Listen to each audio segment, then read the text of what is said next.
On Global TV News Prime, Tinubu's mountain inherited insecurity. In business, Nigerian Railway Corporation resumes Kano-Minna routes. And on the foreign scene, Tinubu arrives Brazil for BRICS Summit. And in sports, Liverpool stars beats Diego Jota and André Silva farewell in Portugal. Hello and welcome to all our viewers in Nigeria and around the world to News Express and Global Television. Coming to you live from the nation's capital, Abuja. I am Ramsey Enoch Agbo. A quick reminder that Global Television is on DSTV channel 365 and Star Times 276. You can download the Global TV Nigerian mobile app for Android and iOS devices to keep track of our broadcast. Now the news in full. The National Security Advisor, Malam Nuhu Ribadu, says the administration of President Bola Tinubu has remained firm in surmounting the inherited intractable security challenges. Ribadu stated this at the 50th anniversary celebration of the Nigerian Defense Academy 18 regular course held in Abuja. He delivered a lecture titled Veteran, a Significant National Asset. He said that Nigeria has stood at a dangerous crossroad in 2022, grappling with multiple crises that threaten its unity, stability, and future. He added that the notorious warlords such as Ali Kachala, Haliu Sabudu, and Togo Buhari had been neutralized, adding that more than 50 criminal leaders and dozens of deputies had been taken out of circulation. President Bola Tinubu has pledged his administration's determination to ensure that rural communities enjoy the dividends of democracy and feel included in the progress of the nation. The president, who was represented by Vice President Kashim Shettima, made this pledge while commissioning the Gwagwalada Aguma Palace Road, Radio Nigeria, New Market Road in the Federal Capital Territory, reaffirmed his administration's commitment to improving rural infrastructure and enhancing economic connectivity across communities. Global TV correspondent has the details. The Gwagwalada Aguma Palace Radio Nigeria New Market Road commissioning is yet another milestone under the Renewed Hope agenda. While speaking at the commissioning, President Bola Tinubu was represented by Vice President Kashim Shettima, emphasized that the links Aguma Palace through Radio Nigeria to New Market Road is expected to ease movement, promote local commerce, and improve security in the area. This is renewed hope poured into concrete and paved across kilometers. Distinguished ladies and gentlemen, our vision for Abuja is not limited to its glittering center. We are equally committed to its outskirts, to its margins, to its hidden corners where dreams often struggle to breathe. Kashim Shettima, Vice President, Federal Republic of Nigeria, while addressing the mammoth crowd, the FCT Minister Nyesom Wike noted that the Gwagwalada Aguma Palace Road was selected based on the input of residents who identify it as a critical link for farmers, traders, and commuters. Your Excellency, I don't want to talk much, but to thank you for your continual support. I will continue to solicit for more support. With the commissioning, President Tinubu's administration has demonstrated that governance is about practical solutions. Ramsey Enoch Agbo reporting for Global TV News. The federal government has negotiated the cost of the Ido Bridge rehabilitation from an initial 27 billion naira to 17 billion naira. The Minister of Works, Senator David Umahi, made this known to journalists during an inspection of the bridge in Lagos. Umahi commended Julius Baker Nigeria PLC for demonstrating a sense of cooperation under its new leadership, while describing the company as a born-again beggar attributing the breakthrough in negotiation to the understanding and openness of its new managing director. The minister reiterated the government's commitment to prudent spending, insisting that all contractors must align with the ministry's standards of directives. Former Jigawa State Governor and Chieftain of the People's Democratic Party, that is PDP, has expressed willingness to support Peter Obi in the 2027 presidential election should he emerge as the standard bearer of the coalition. This is just as the Middle Belt Forum said may have not choice than stick with Peter Obi, noting that the presidential candidate of the Labour Party in the 2023 election has track record of keeping to promise.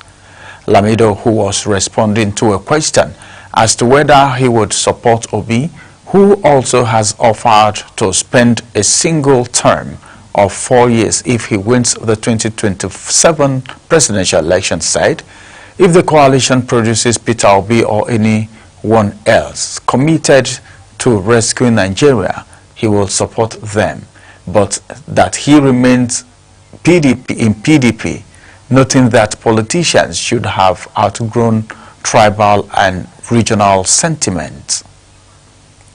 A federal high court in Abuja has upheld the Senate's authority to discipline any member for unethical behavior.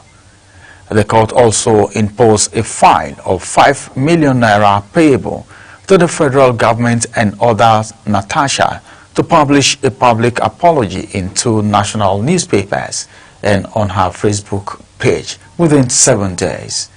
Uyi Agbomofuegwe has the details.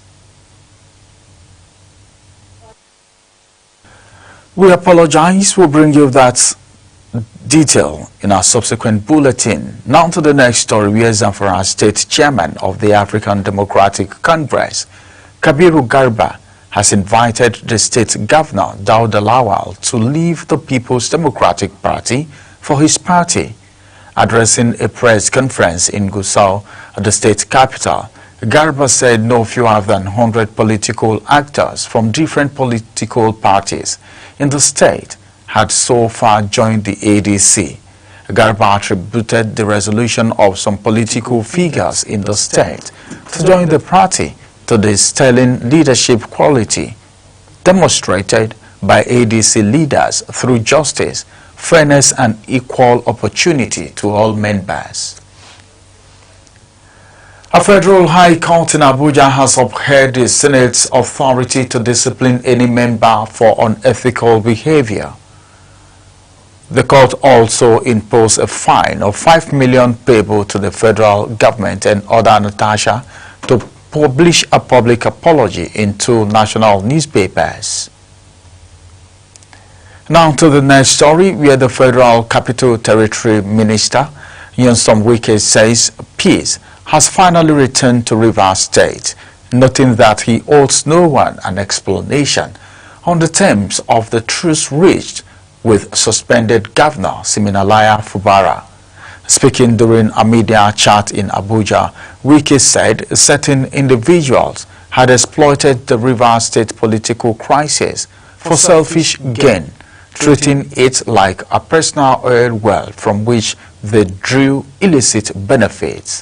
The development came as the Rivers Elders and Leaders Forum called on President Bola Tinubu to lift what they describe as a de facto state of emergency in the state, urging the full restoration of democratic institutions. Meanwhile, the Independent National Electoral Commission, that is INEC, has released supplementary regulations and guidelines for the review of election results in the country. INEC National Commissioner and Chairman, Information and Voter Education Committee, Sam Olumekun, said in a statement in Abuja that the supplementary guidelines were approved at the Commission's meeting held. The supplementary regulations and guidelines now clear procedure and timeline for the review of election results, not declared in accordance with the law.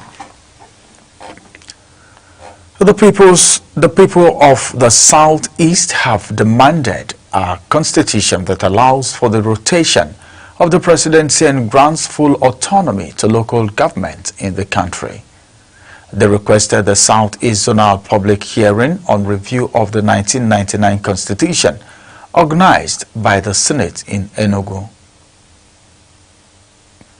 The Lagos State House of Assembly says it plans to establish a modern correctional service center to help reduce congestion in federal correctional centers within the state. During the plenary, House Speaker Mudashiru Obasa noted that the bill is aimed at promoting rehabilitation and reintegration, ensuring a more effective and humane correctional system. The Assembly stated that the bill will provide for the administration of custodial and non-custodial measures in Lagos and for other related purposes. The Federal Capital Territory Police Command says it has arrested 82 suspects who are involved in various heinous crimes. The FCT Commissioner of Police, Ajao Adewale, made this known while addressing journalists in Abuja. Kikelomo Okere has details. We apologize once again. We'll bring you that report in our subsequent bulletins. You're watching the live broadcast of News Express. When News Express returns, Burkina Faso bans, suspends foreign NGOs and associations. Details coming shortly, plus business and sports stories on the other side of this break. Stay with us.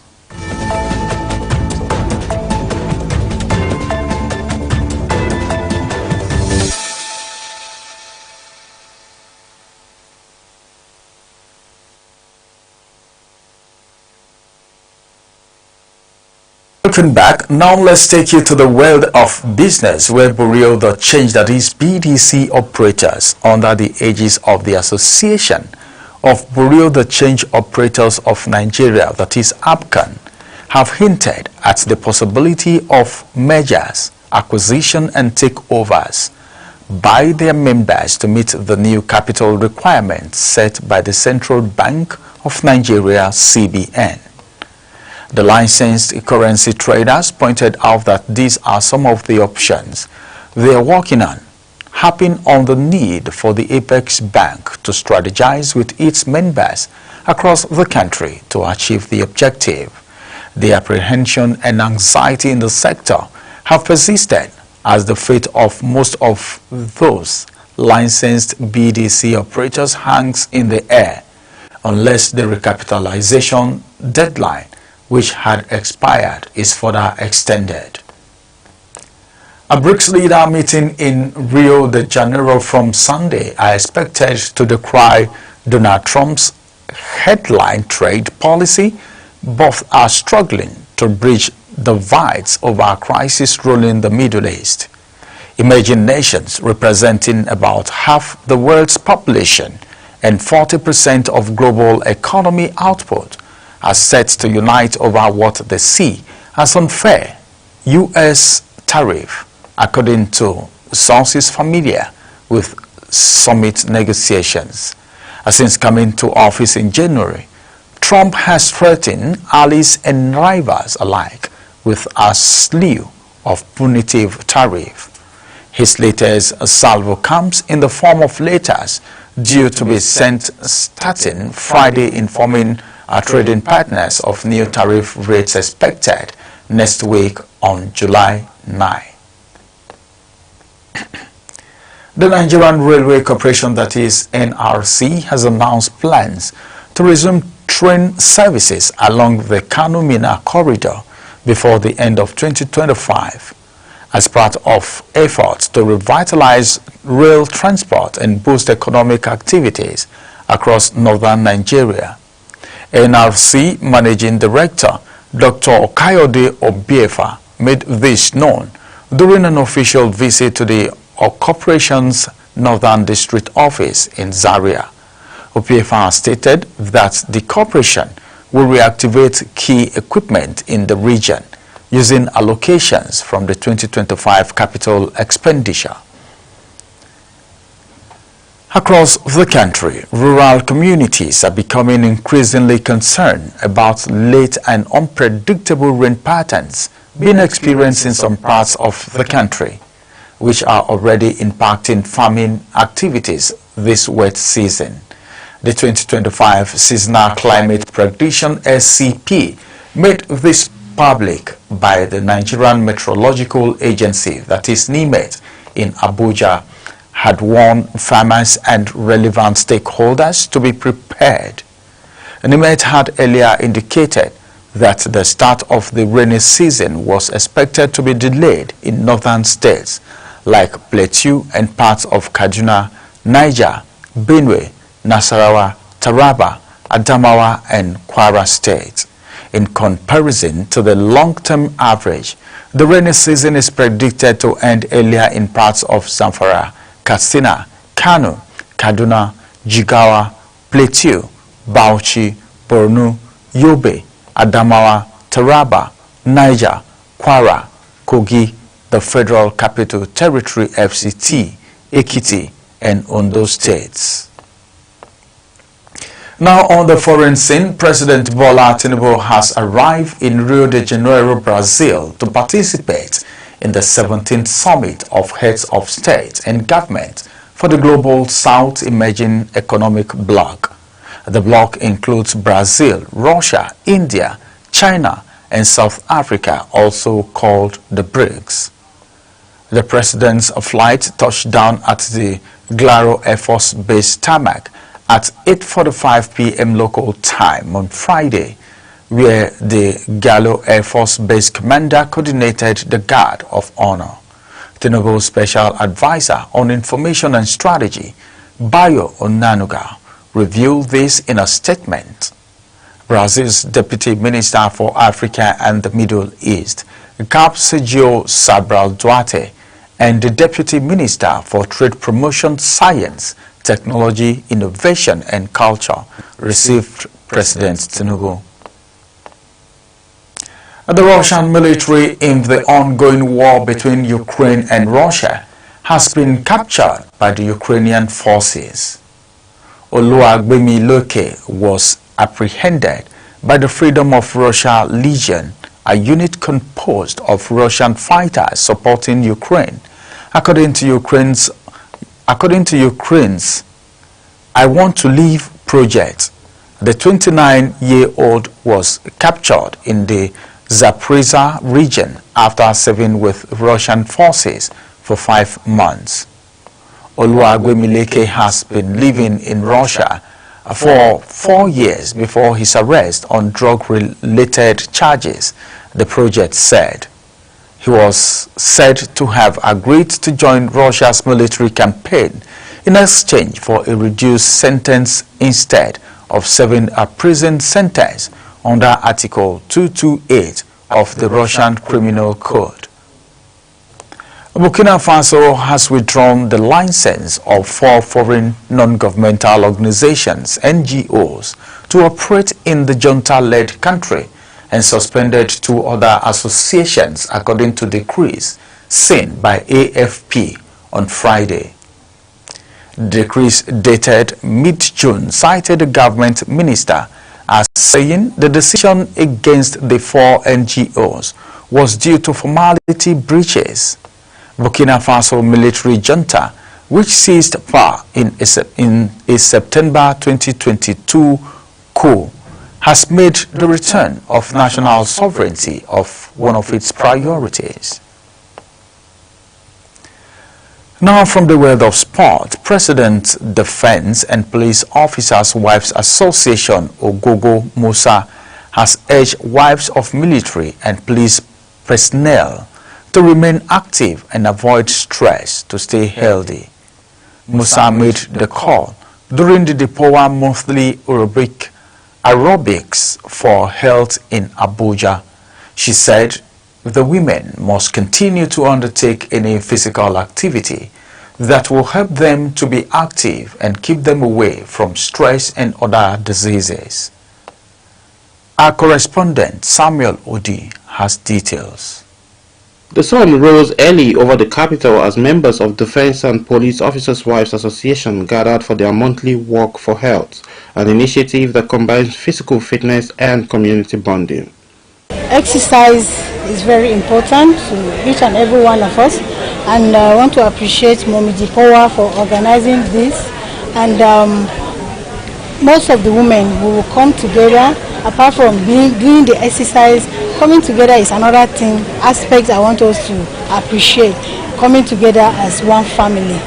Clad in coordinated athletic wear and armed with enthusiasm, the women walked several kilometers through designated routes accompanied by music, cheers and mutual encouragements. When we come together like this to foster relationships, so I believe men should allow their women to come out, because a healthy wife is a wealthy life. At the forefront was the POA President Ogoha Musa, whose leadership has revitalized the walk into signature monthly event for the association. The POA President Musa says the exercise is a vibrant initiative in promoting fitness, mental wellness among members. You are meant to eat food, and so that's why we have been consistent, so that it is part of you. As you eat, you should know that you exercise, because if you don't do that, that means you are not balanced. It must go hand in hand, and because we've not been doing it, a lot of people don't know that. That's why the advocacy is becoming stronger, so that they know that it's part of life. The walk concluded with aerobics, a cool-down exercise, light refreshment and words of encouragement from the President and other DPOA officials. Plans are already on the way for next month's edition, with calls for greater participation. Samuel Odi for Global Television News.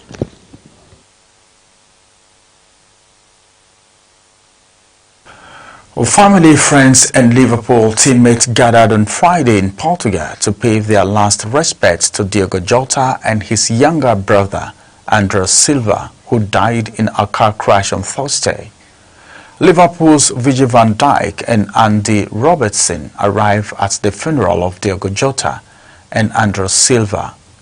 The coffins of Diogo Jota and his brother André are carried through the street of Gondoma during a joint funeral procession. As Global TV News Express come to an end, let's take a look at the top stories. The National Security Advisor, Malam Nuhu Ribadu, says the administration of President Bola Tinubu has remained firm in surmounting the inherited intractable security challenges.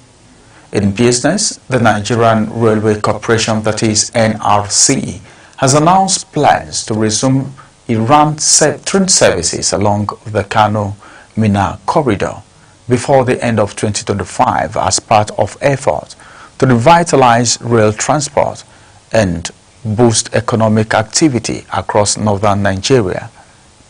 And on the foreign scene, President Bola Tinubu has arrived in Rio de Janeiro, Brazil, to participate in the 17th Summit of Heads of State and Government for the Global South and Emerging Economic Bloc. And in sport, family, friends and Liverpool teammates gathered on Friday in Portugal to pay their last respects to Diogo Jota and his younger brother, André Silva, who died in a car crash on Thursday.